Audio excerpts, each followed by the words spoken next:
Welcome to Singh nursing academy. और आज आपने पढ़ेंगे एक नॉर्मल वैल्यू जो एट बर्थ पे क्या क्या होती है। तो सबसे पहले देखो अपने पीडियाट्रिक नर्सिंग के अंदर अपना जो फर्स्ट टॉपिक रहेगा वो रहेगा नॉर्मल पैरामीटर ओ एट बर्थ। एट बर्थ के ऊपर नॉर्मल जो पैरामीटर रहते हैं ये क्या क्या रहेंगे। तो सबसे पहले देखो एट बर्थ के ऊपर जो वेट रहेगा बेबी का एट बर्थ पे वो कितना रहेगा 2.5 टू 3.5 kg। इसके बाद में लेंथ की बात करें तो ये रहेगा 45 टू 50 सेंटीमीटर। 45 टू 50 सेंटीमीटर रहता है। इसके बाद में अगर और बात करें तो हेड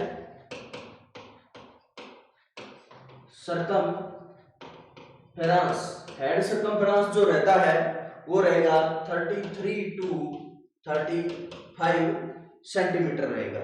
आई बात समझ में। इसके साथ साथ में और बात करें तो चेस्ट सरकमफेरेंस ये रहता है 31 टू 33 सेंटीमीटर। अभी बात समझ में।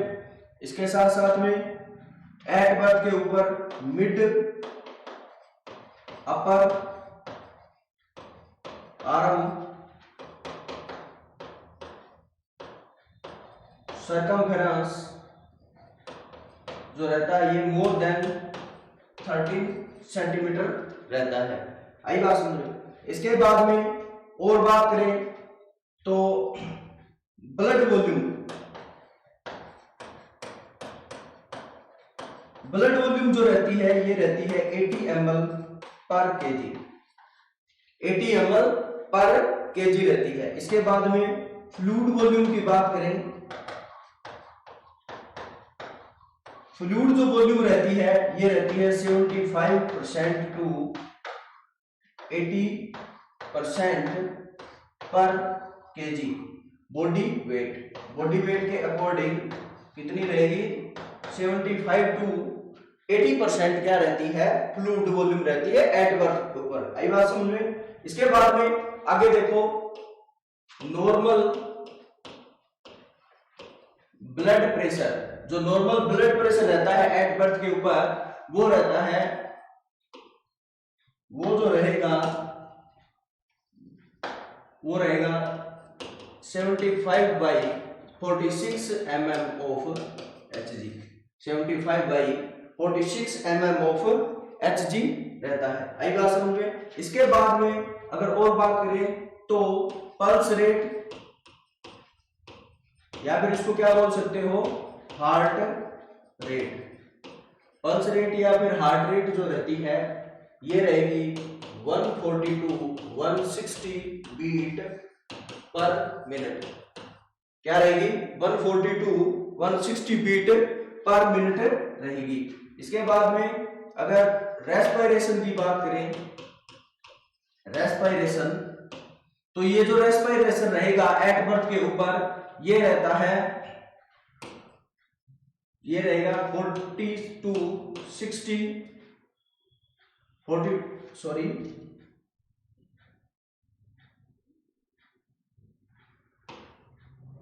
ये जो रहेगा ये रहेगा 30 टू 60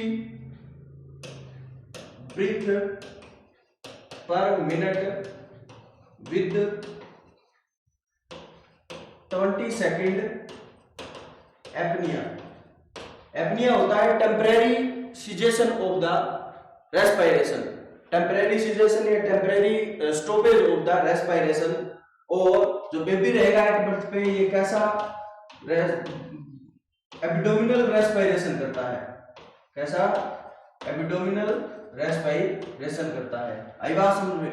इसके बाद में टेम्परेचर जो एट बर्थ के ऊपर जो बॉडी का टेम्परेचर रहता है ये रहेगा 36.5 degree Celsius to 37.5 degree Celsius, ये रहती है नॉर्मल। इसके बाद में स्ट्रोक वॉल्यूम, अगर स्ट्रोक वॉल्यूम की बात करें तो ये एट बर्थ पे जो रहेगी ये रहेगी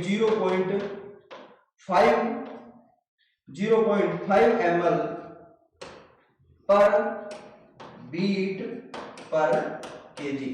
जो स्ट्रोक वॉल्यूम होती है वो पर बीट के ऊपर अपने क्या करते हैं, उसका काउंटिंग करते हैं। इसके बाद में कार्डिक आउटपुट,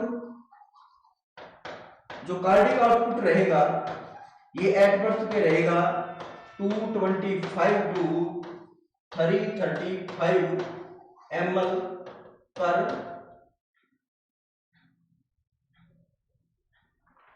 पर ये रहेगा 225 टू 335 पर मिनट। आई बात समझ, क्या रहेगा पर मिनट पे। ये था जो नॉर्मल वैल्यू होती है, नॉर्मली अपने एट बर्थ पे क्या क्या होना चाहिए, तो इसके बारे में तो मैंने सबसे पहले बताया आपको वेट कितना होना चाहिए, तो वेट होता है 2.5 टू 3 kg, 2.5 टू क्या रहता है 3 kg रहता है। और इससे बहुत सारे एग्जाम में क्वेश्चन पूछे जाते हैं, कभी कभार डायरेक्ट पूछ लिया जाता है, ये तो रेंज के अंदर है 2.5 टू 3.5, तो अगर इसके बीच की बात करें तो क्या रहेगा 3 kg। 3 kg क्या रहता है, इसके बीच की वैल्यू रहती है। लेंथ की बात करें तो ये क्या होता है 45 टू 50, कभी कभार आपको रेंज के अंदर 48 टू 50 सेंटीमीटर भी मिलेगा, ठीक है। वो ऑप्शन के अकॉर्डिंग अपने क्या करते हैं, काउंटिंग करते हैं। आई बात समझ में। इसके बाद में अगर बात करें head circumference, head circumference 33 to 35 रहेगा और 33 टू 35, और चेस्ट सर्कमफ्रेंस क्या रहता है 31 टू 33। इसको याद करने सबसे ज्यादा कंफ्यूजिंग इनमें ही होती है, तो इसको याद करने का अपने इंग्लिश अल्फाबेट के अंदर, जो इंग्लिश अल्फाबेट होता है उसके अंदर क्या आता है, पहले सी आएगा और फिर क्या आता है एच। तो सी की बात करें तो सी जो चेस्ट सर्कमफ्रेंस होता है वो क्या रहेगा 31 टू 33, और जो हेड सर्कमफ्रेंस रहता है ये 33 टू 35 सेंटीमीटर। आई बात समझ में। ये अपने इंग्लिश अल्फाबेट के अकॉर्डिंग अपने क्या कर ले, याद कर लेंगे, तो इसमें कोई कंफ्यूजिंग नहीं रहेगी। मिड अपर सर्कमफ्रेंस है वो मोर देन 13 सेंटीमीटर रहता है। ब्लड वॉल्यूम जो रहती है वो 80 ml पर केजी के बेसिस पे अपने निकालते हैं। आई बात समझ में। इसके बाद में फ्लूइड वॉल्यूम जो रहती है वो 75 टू 80% है। ये जो न्यूनेंट के अंदर या एट बर्थ पे जितनी फ्लूइड वॉल्यूम होती है ये मैक्सिमम रहती है, ये क्या रहेगी मैक्सिमम। जैसे जैसे एज बढ़ेगी वैसे वैसे क्या हो जाएगा, फ्लूइड वॉल्यूम डाउन चली जाती है। अडल्ट के अंदर 60% तक रहती है और जो ओल्ड एज रहती है उनमें 40% तक चली जाती है। आई बात समझ में। इसके बाद में अगर आगे बात करें तो जो ब्लड प्रेशर है नॉर्मली ये क्या रहेगा 75 टू 46 mm ऑफ Hg रहेगा, और जो पल्स रेट या हार्ट रेट की बात करें तो ये क्या कितनी रहती है 140 टू 160 बीट पर मिनट। आई बात समझ में। तो हार्ट रेट या पल्स रेट रहती है ये भी एज के साथ साथ में कम होती चली जाती है। रेस्पिरेशन की बात करें तो 30 टू 60 ब्रीथ पर मिनट होता है, और इसमें क्या रहता है ये वेरी वेरी इंपॉर्टेंट, कभी कभार बहुत बार एग्जाम में पूछा जाता है कि जो एट बर्थ पे जो एपनिया रहता है उसका टाइमिंग क्या रहेगा, तो 20 सेकंड रहेगा, और एब्डोमिनल रेस्पिरेशन करता है बेबी। एट बर्थ पे कैसा रेस्पिरेशन, एब्डोमिनल रेस्पिरेशन करता है। टेम्परेचर की बात करें तो ज्यादा इसमें है ना, मतलब वैल्यू है वो नॉर्मल के करीब है। जैसे एडल्ट के अंदर अपने मेजर करते हैं 36.5 degree Celsius to 37.5 degree Celsius रहता है। आई बात समझ। इसके बाद में स्ट्रोक वॉल्यूम जो निकालते हैं वो क्या निकालते हैं पर बीट पे। लेफ्ट वेंट्रिकल जितना ब्लड है वो क्या है जो 1 बीट के अंदर अरोटा के अंदर क्या कर रहा है, इजेक्ट कर रहा है, उसको क्या बोलेंगे, उसको बोलते हैं स्ट्रोक वॉल्यूम। पर याद रखना स्ट्रोक वॉल्यूम पर बीट पे होती है, लेकिन कार्डिक जो आउटपुट होता है वो पर मिनट पे। आई बात समझ में। तो कभी कभार एग्जाम में बहुत बार पूछा गया है कि कार्डियक आउटपुट का जो फॉर्मूला रहेगा वो रहेगा आपका stroke volume multiply heart rate.